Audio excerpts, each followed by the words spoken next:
Amigos, meu nome é Vinícius Talon e qual é a fração de aumento por cada circunstância judicial negativa? Falaremos neste vídeo sobre a dosimetria da pena, um tema fundamental, considerando que em cada condenação o juiz deverá fazer a dosimetria da pena e o advogado deverá analisar essa dosimetria da pena na apelação. Mas antes de entrar nesse tema, eu gostaria de pedir a você para que se inscreva no canal e ative as notificações, porque assim você saberá sempre que for lançado um vídeo novo aqui no canal. Além disso, depois de ver o vídeo, caso você goste do conteúdo, eu peço que você compartilhe nas redes sociais, nos grupos do WhatsApp e onde mais você puder. Isso é fundamental para que eu continue motivado a produzir cada vez mais conteúdo gratuito para vocês aqui no meu canal do YouTube. Voltando ao tema do vídeo agora. Essa fração de aumento da dosimetria da pena é muito importante. Sabemos que a dosimetria da pena tem três fases. Temos a primeira fase, com a análise da pena em abstrato e a aplicação das circunstâncias judiciais do artigo 59 do Código Penal. Depois, na segunda fase, agravantes e atenuantes. E, por fim, a terceira fase, com as causas de aumento e de diminuição de pena. Isso é muito importante que você saiba, tem que saber onde situar cada coisa, onde você vai debater uma atenuante da confissão, por exemplo.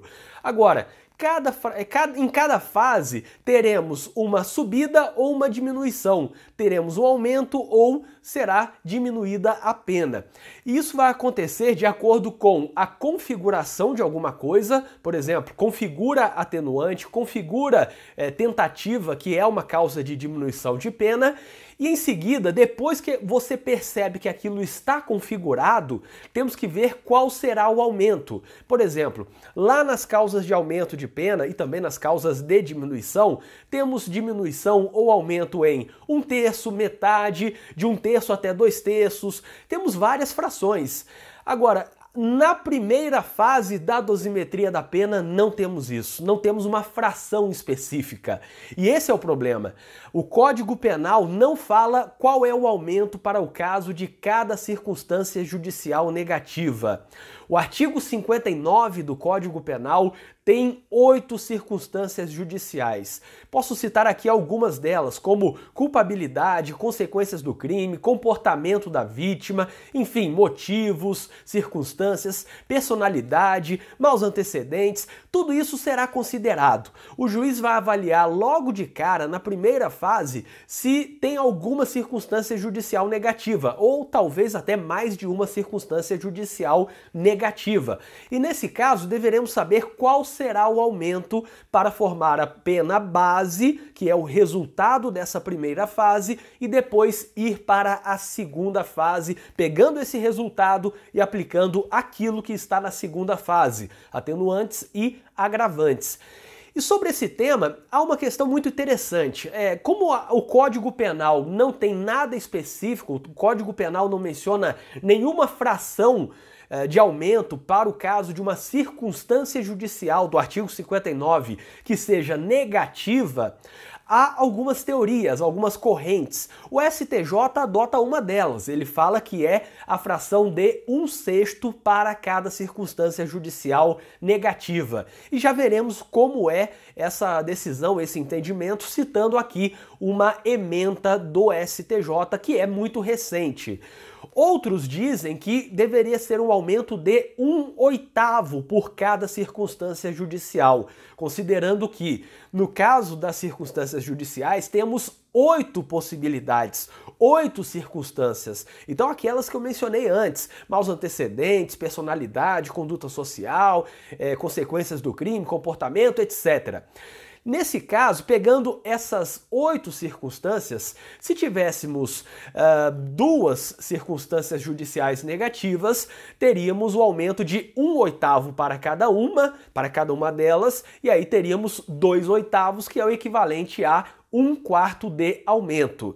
Se tivéssemos uma circunstância judicial negativa, teríamos um aumento somente de 1/8. Ou seja, considerando, e aí é um entendimento mais doutrinário do que jurisprudencial, considerando que são 8 circunstâncias judiciais, teríamos um aumento de 1/8 para cada circunstância judicial. Outro entendimento fala em 1/7, e esse é interessante porque temos logo no início, lá do artigo 59 do Código Penal, a culpabilidade, que não é aquela culpabilidade que é a terceira fase, o terceiro elemento do conceito analítico tripartido de crime. A gente sabe que o conceito de crime, pela teoria tripartida, seria fato típico, ilícito e culpável. Portanto, deveremos ter um fato típico, a ilicitude e a culpabilidade. Só que essa culpabilidade do conceito de crime é necessária para ter crime. E essa culpabilidade do Código Penal, do artigo 59, na dosimetria da pena, é uma culpabilidade não para ter crime, porque já tem, tanto que está fazendo a dosimetria da pena, mas sim uma culpabilidade para ver se a conduta é mais reprovável e merece uma pena maior. Então seria uma reprovação maior, seria avaliar que aquela conduta é mais reprovável, aquele crime, aquela conduta criminosa merece uma censura maior. E alguns vão dizer que essa culpabilidade do artigo 59 seria um gênero e estaria abrangendo todas as circunstâncias seguintes. Então teríamos, na verdade, a culpabilidade se dividindo em 7 circunstâncias, porque a culpabilidade não seria uma circunstância judicial. Isso é interessante, mas de qualquer forma, o que o STJ vem aplicando, e até recentemente, é essa fração de 1/6. O que você está vendo aqui é o meu site, evinistalon.com, e lá eu coloco várias ementas, várias decisões que podem ajudar na compreensão de determinados temas. Nesse caso aqui, temos essa ementa, vamos subir aqui, bem recente, aqui na parte final temos a data, então agravo regimental no habeas corpus 471.847, habeas corpus 471.847, o agravo regimental ali, e relatoria do ministro Sebastião Reis Júnior, 6ª turma do STJ, e vejam que foi julgado recentemente, dia 28 de março de 2019. Então, é um julgado muito recente que aplica esse entendimento. E diz o seguinte aqui, ó, esse item 2 aqui, que está em negrito. Na carência de razão especial para estabelecimento de outro parâmetro, então não havendo motivo para um outro parâmetro, a exasperação da pena base, que é a pena, o resultado da primeira fase, pela existência de circunstâncias judiciais negativas, deve obedecer à fração de 1/6 para cada moduladora negativada, ou seja, 1/6 para cada circunstância judicial negativa. Fração que se firmou em observância aos princípios da razoabilidade e proporcionalidade. Por que isso? Porque também na segunda fase não temos uma previsão legal de qual seria o aumento ou a diminuição. Então, o único lugar que tem uma fração de aumento e diminuição é na terceira fase. A primeira fase das circunstâncias judiciais não tem em lugar nenhum na legislação falando que vai subir 1/3, 1/5, metade, 1/6, 1/8, nada disso. E na segunda fase, que é das agravantes e atenuantes, também não tem. A legislação, o Código Penal, não fala qual seria a fração de aumento ou diminuição.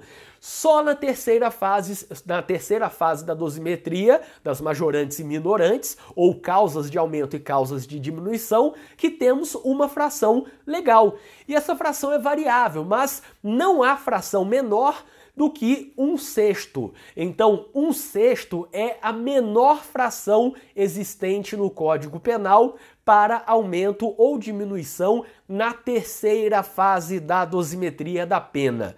E aí o legislador entendeu, o judiciário, melhor dizendo, não o legislador, o judiciário, a jurisprudência, foi no seguinte sentido: seria razoável, seria proporcional entender que 1/6 é a menor fração possível. Então, vamos colocar aqui, na primeira fase da dosimetria da pena, algo que não tem um efeito tão grande como teria lá na terceira fase, porque na terceira fase é como eu disse, vai de 1/6 até, enfim, temos 1/6, temos 1/3, metade, temos 2/3. Então, para que a circunstância judicial não tenha um peso maior, cada circunstância judicial isoladamente tem um peso maior do que uma causa de aumento de pena ou uma causa de diminuição de pena, o judiciário fixou esse entendimento que o STJ vem seguindo, de que seria um aumento na primeira fase de 1/6 para cada circunstância judicial negativa,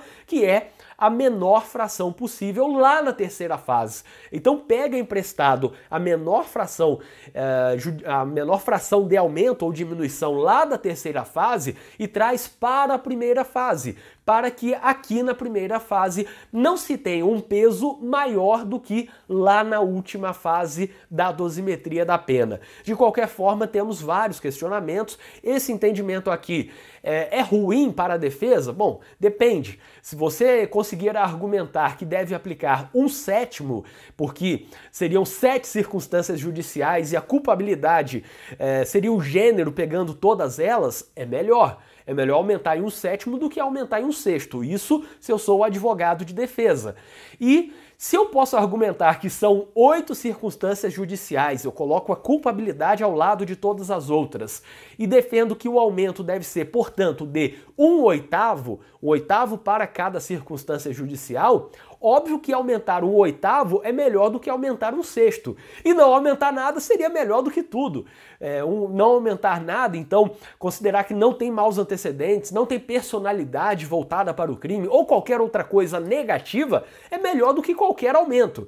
Mas se formos fazer uma escadinha, devemos pensar o seguinte: o melhor seria não considerar negativa uma circunstância judicial, e aí não tem nenhum aumento, ou aumentar em 1/8, porque seriam 8 circunstâncias judiciais no total, lá no artigo 59, ou aumentar em 1/7, porque a culpabilidade é gênero e as outras circunstâncias são espécies, ou aumentar em 1/6, como diz aqui o STJ, que é melhor ainda do que se aumentasse na maior fração aplicada lá na causa de aumento de pena. Imagine aumentar em 1/3, metade, 2/3. Seria algo extremamente gravoso já na primeira fase da dosimetria da pena.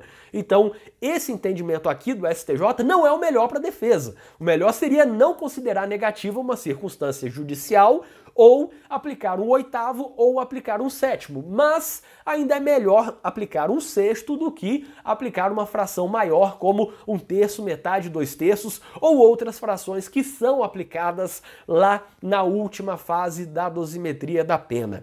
Eu espero que vocês tenham gostado deste vídeo, inscrevam-se no canal e ativem as notificações, porque assim vocês saberão sempre que for lançado um vídeo novo aqui no canal. E para quem tiver interesse, eu deixarei na descrição deste vídeo um link com várias coisas úteis, como por exemplo uma lista de transmissão para receber todos os meus artigos e vídeos diariamente e de forma gratuita no WhatsApp. Além disso, você encontra na descrição deste vídeo o link que remete a vários artigos, vídeos, livros de minha autoria, livros que eu indico, contato para palestras, cursos em que eu leciono e muito mais. O link está na descrição deste vídeo e até o próximo vídeo.